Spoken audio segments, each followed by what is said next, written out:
Dr. John Watson, not the one from Sherlock Holmes but the American psychologist who was born in South Carolina on January 9, 1878, was one of the most famous and controversial figures of his time.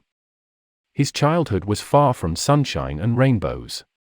When John was 13, his father, who was an heavy alcoholic, left his mother to live with two Indian women. His mother was very religious and conservative, who didn't approve any sort of drinking, parties, even music and dance. She forced John through a heavy religious training that ended up sparking a strong antipathy in John towards religion, who then became an atheist. Fast forward to today, where he is mostly known for being the first behaviorist in psychology, receiving a gold medal from the American Psychology Association and also being named the 17th most cited psychologist in the 20th century. While his service to his area was valuable, he had his fair share of controversy and criticism. Controversies surrounding his work reached its peak when the public was made aware of his little Albert experiment, where he conditioned a baby to be afraid of rats. But we will get to that in a future video. Today we will focus on behaviorism and analyze some of his claims in retrospect. Behaviorism broadly suggests that all learning occurs through experience and that there is no such thing as innate tendencies. Watson believed that children came into the world as tabula rasa, which means a clean slate, suggesting that anyone given the proper training could become anything. To support this idea, he made his famous claim in 1930.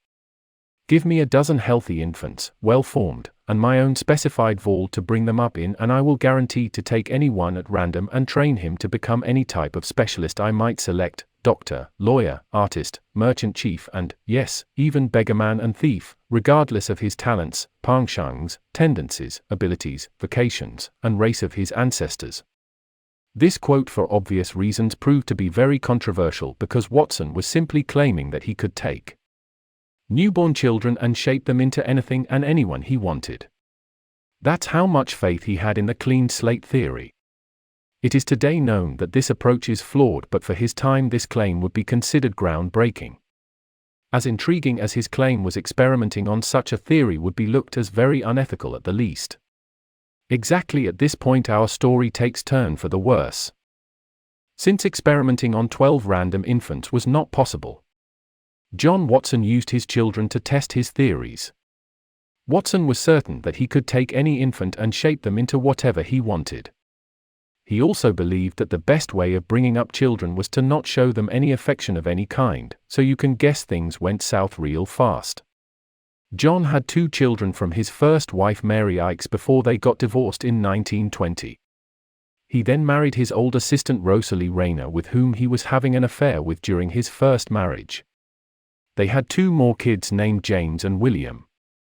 All 4 of Watson's children were brought up in the light of his research and with zero affection, since Watson believed that was the best way of raising kids. This behavior led to the demise of the Watson family even after John Watson passed away. Let's take a quick look at the tragic life journeys of his 4 children. First, Mary Watson, his first daughter. Mary attempted suicide multiple times and suffered from severe depression her whole life because of how her father tried to bring her up and how badly the harsh parenting affected her as a child. Next, his second child, John Jr. Jr. was plagued with stomach trouble and insufferable headaches, who died from bleeding ulcers in his early 50s. Then his first child from his second wife, William. William often rebelled against his father and despised the person he became. His first attempted suicide was stopped by his brother, but eventually he did kill himself on his second attempt. His fourth child, James, although being the most competent child, he too suffered from severe stomach problems his whole life, which were attributed to his father's ways of bringing him up. Lastly, even John Watson's grandchild Maria showed signs of psychological issues, which were also attributed to the acts of her grandfather. It is safe to say that the methods Dr. Watson used on his children were both extreme and unethical and spiraled into a family full of psychological problems. And there you have it. The rise and fall of the Watson family. A renowned psychologist that ended up pushing his own family off a cliff. Make sure to leave a like and subscribe for future videos. Every like helps. Thank you and see you next time.